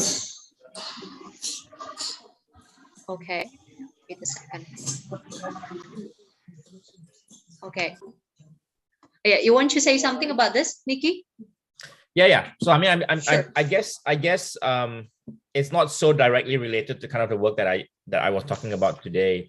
But I think that there are so many benefits from kind of doing online working, right? And we know that especially in the last 2 years, we've seen the benefits of it and how it can be used in a very efficient way. I think that, I don't know whether there's rule of thumbs, but I think the most important is making sure each company that wants to do this have to make sure that they invest in the technologies to make the space the space as safe as possible. If they want to make sure that it's private, for example, that they create an environment, the number of accounts that they need, using the right software and everything to make sure that it's internal, and making sure that how they navigate those kind of accounts, right? So a lot of companies these days are kind of investing in kind of cybersecurity checks to make sure that email accounts can't be hacked, for example, and people can get kind of access to those kind of information, which allows them to come in and spy on it. I think there needs to be trust within the company. A lot of this software has a lot of features which will allow things to happen. So for example, if you want to have a private conversation, you have to make sure that nobody's recording it, for example. So those are the kind of dangers that come with it. But I think that if the culture in the company is healthy, there is trust in the company, and they're using the technology correctly, there's very little reason why we shouldn't be using kind of meetings for those kind of things, but it will require investment. Okay, Thank you very much, Nikki. I think our time is unfortunately very pressing, so I will read all of your questions here. Yeah. So this is, I think, for Nikki too.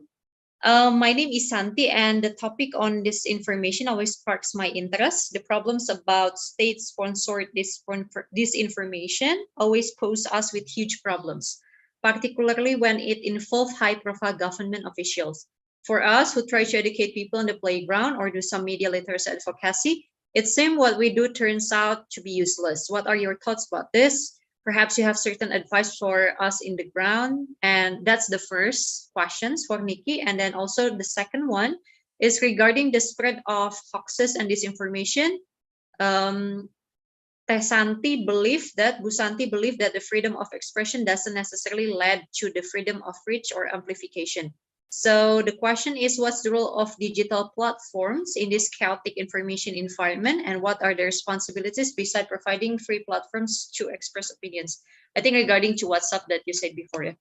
So what do you think, Nikki? Yeah, so I think I can answer this question, but I think I'll answer it in a broad way so that it'll actually answer some of the other questions that's been asked as well, because I think they kind of fit together, right? So I think the first issue that we have to accept, and this answers quite a few questions that came up, is that misinformation, disinformation, and all of this problematic information is part of our social life now. I don't think there's any way to avoid it.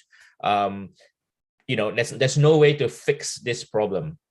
As long as, and the reason why I say this is because this kind of problematic information is not new.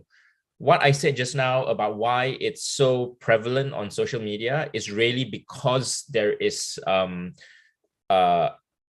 affordances of social media allows things to happen in a very large scale, in a very quick time, and it goes back to that kind of affordances again.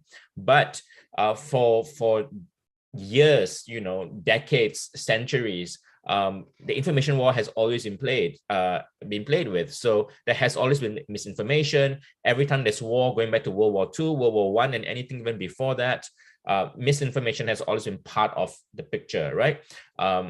Even in journalism, and Ibu Enchi and Aan, for example, as journalists could talk about this, that there is bias in news and all of that kind of thing. So the things that we're dealing with today are not new per se. What is new is in the way that it's being shared and how quickly it's being shared. So I think that what's important here is that everybody realize that as society, in the same way that anything else functions in society, everybody has a role to play. It will be nice if the state, political parties don't mistreat its citizens and do not kind of manipulate information to cheat us, for example. That would be great. But in times like that, you can't expect all that to happen, right? Anywhere around the world, as long as there's power, there will be people who are trying to take advantage to remain in power. So then you have to work with civil society groups, activist groups, and those kind of things to fight back. And this is something that I brought up in the context of the opposition playground, where it's not really about the opposition. It's views that are seen to be oppositional views, but different actors can take a role in trying to kind of resist and fight back, right? So I talked about alternative journalism, so media that's not controlled by the state, for example. I talked about kind of bloggers and social media users, activists, civil society groups, and those kind of things who can kind of resist back. Education has a part to play in this as well. Media literacy isn't going to solve this problem, but what it will do is it will teach users, and hopefully after today's session, there's 100 of us here, we will all be a bit more careful about the kind of information that we see, right? So the more education that we get, whether it's in school, whether it's through conversations like this, will make us think a little bit more about the kind of things that we're sharing and the kind of things that we are receiving. The last thing that I want to say is that I think that there is one thing that people tend to not talk about is in the slowing down. And this comes back to that second question about kind of the role of tech companies, because I don't think that tech companies have that responsibility. I think they should have some form of ethical understanding to make sure that they're not kind of causing more problems in society. But tech companies are private companies and they have their own agenda, and their own agenda basically is to make as much money as possible, right? So the thing is, what can we do as citizens to kind of resist this? I don't think that we have any control over how tech companies function aside from kind of protesting them and boycotting them and things like that. But I think what we can do is that we can slow down the way that we use social media. And I'm starting to do a bit of work in this concept of social media, where instead of, because all the features of social media makes it very easy for us to quickly share things, right? The retweet button, the share button, the like button, and all those kind of things. How can we use this and game it back in a way that benefits us? So thinking twice before we share something, asking, why am I sharing these things when everybody else has shared already? Like, what value am I contributing to the discussion? I think if we slow down and we think about the way that we use our social media, this is also another way that we can kind of try to kind of not solve the problem, but kind of navigate the problem a little bit, because the problem is going to stay and it's not going to go very far away. So hopefully I've answered a few questions with that. At once. Yeah, thank you very much, Nikki. Yeah, I think there are lots of almost similar questions that what you've already said before, Nikki, and I think most of the questions it's already answered, Nikki. Yeah, so how we navigate the problems. The problem is not still there, but at least we realize that we are the one who are producing the information as well as consuming the information. So make sure, yeah, you are literated by the social media and information in it. Next, we have Kang Muhlis Pateda. Yeah. So Kang Muhlis will ask the question to Bu Enci. Bu Enci, are you still there? Yeah, okay. Sure. Okay, Bu Enci. So I will read the questions here. Now we already move to the era of social media. Okay. All right then. Oh, I think I will. Oh, before Kang Muhlis, I think I would like to ask the question from Bu Dian, ya, Bu Dian Widya. What are the challenges in dealing with investors related to digitalization, Bu Enci?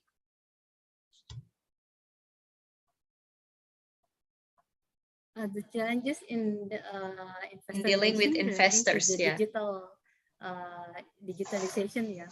Yes. Yeah, it is quite challenging for me because we have to provide in very fast, very quick to answer the investors' inquiry and also to respond to the market updates. Yeah, we have to watch every day's update about the economic, macroeconomic, and also as well as the domestic updates, because the impacts on the company is very, very high. Yeah.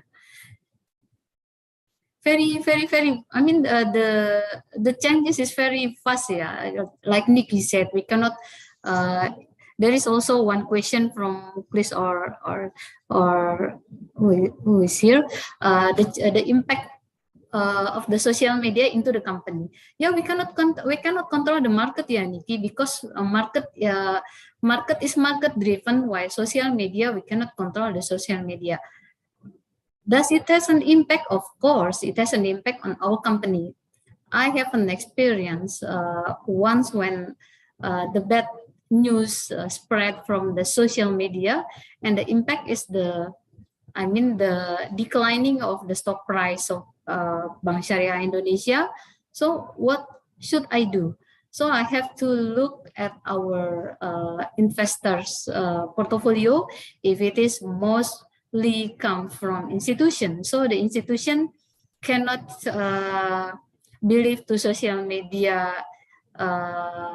What is it? Purely, not 100% trust to the social media, to the news spread from social media, but they will call me as an investor relation, and they confirm about the news, and then they will ask me about the reason, and I will answer to the investor that basically the fundamental performance is okay, but the news doesn't have any relation with the fundamental performance of the company. So if the investors come from the big investors, from the institutional investor, so they are not easy trust to social media. So it is lucky for me, for institutional investor, but for the retail investor is very high impact of social media news, and but in another way, they will wait for the big investors, the big investors what will they do? Will they are they staying in holding the stock of BSE, or they will sell? If the investor, the big investor, stay to hold the stock, so the retail investor will be back. So the price of the stock will be after anymore, because the stock of the price is also like a chart. Yeah, some days will up and then some days will go down, but we cannot control the market. Thank you very much, Bunchi. So it means that you already answered all of the questions directed to you, yeah, Bunchi, yeah? Thank you very much. Yeah. Thank so you, it's a very Lexi. complete answers. And also Nikki also answered, I think, most of the questions that directed to him. Thank you very much, Nikki. And I think the participants already. Oh, itunya di sini ya. Yeah. Okay. All of you already given such a amazing questions, but unfortunately we cannot answer it right in the forum, but no worries about that. You can, Nikki already gave you the email and also Bu Siti. Yeah, so if you want to discuss further, you can just like reach them. So ladies and gentlemen, I think I would like to hear maybe the closing statement from Nikki first before we close the session. Nikki, do you have any closing statement that you want to say to our participants? No, I just want to say a really big thank you to you, Lexi, for hosting this and moderating this so well. Thank you to the department for inviting me. Thank you to Ibu Aan for offering me to kind of speak to all of you. I hope I get the opportunity again, and hopefully I've been able to give you all some things to think about, not just academically, but also in your real life on how to kind of navigate social media and the information that we get. It's very complex. There's a lot of things to kind of talk about, but my advice, if anybody wants advice, is really to kind of slow down and be much more intentional in the way that we use social media and spread information, because we don't know what the problems are there that we cannot see. Thank you very much again, everybody. Thanks for your time. Thank you very much, Nikki. Bunchi, perhaps from you, the closing statement for the participants, please. Yeah, thank you everyone. Thank you, Lexi. Thank you, Unisba. Thank you. My gratitude to my colleague Aan and also Professor Ati for inviting me to join this session. It was an honor for me to attend this seminars, and thank you all and have a good day and stay healthy and stay strong. And Nikki, I like your batiks. Yeah. It is just like a batik, but I see you wear a batik. It's very nice. This is Batik Indonesia. So thank you very much. Terima kasih.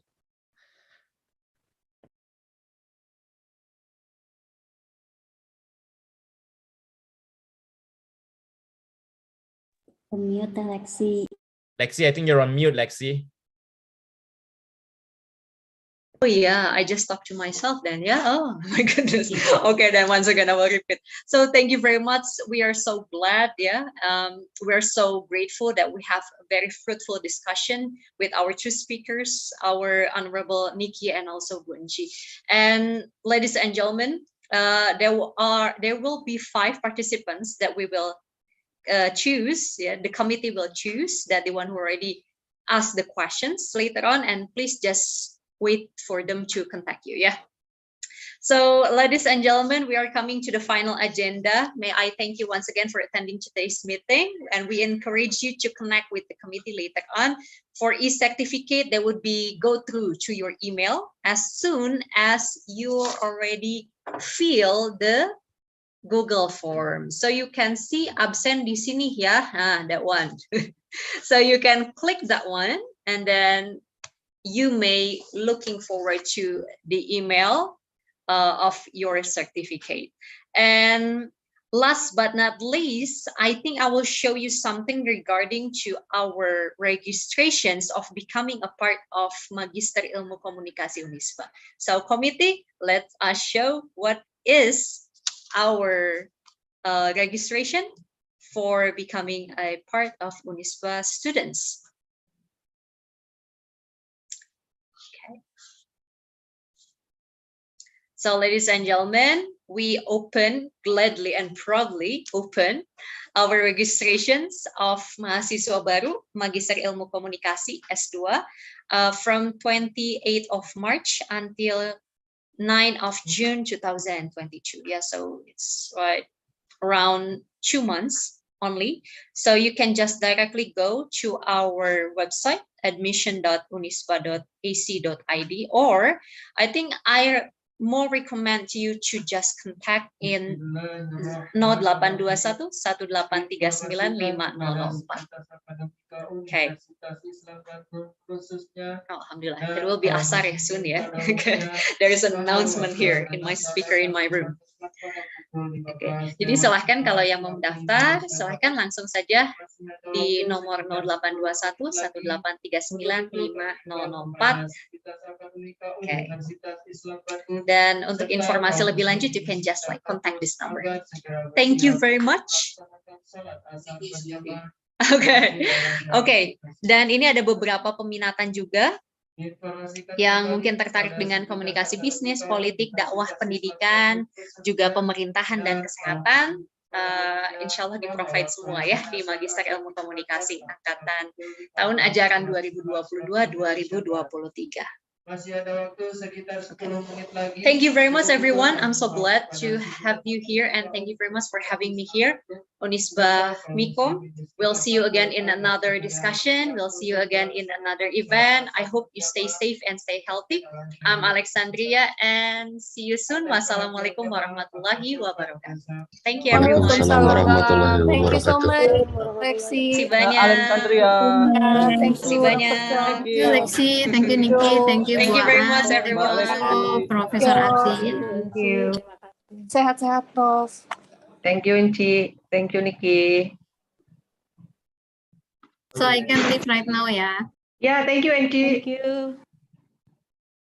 Thank you, Ibu.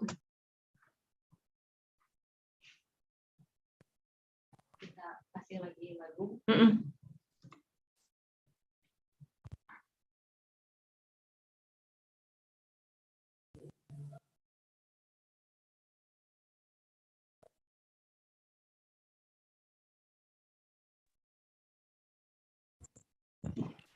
Abul, thank you for joining us. Sukses ya Bu Ike. Prof Neni. Nuhun, Prof. Terima Sukses kasih. Prof Ati, Bu Aan. Terima kasih, Prof. Udah Nuhun, sharing. Prof. Terima kasih ya Lexi. Hatur nuhun, Prof. Nuhun, Prof. Pak Purnomo, thank you for joining us. Izin live ya. Angga, Prof. Hatur nuhun. Sukses Bu Ike ya, keren. Wilujeng ya. Assalamualaikum. Salam.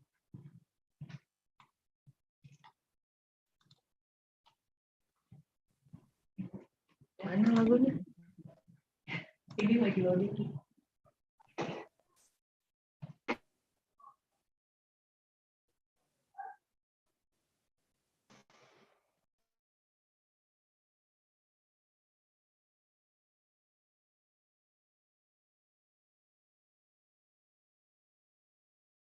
Punten kita sadayana.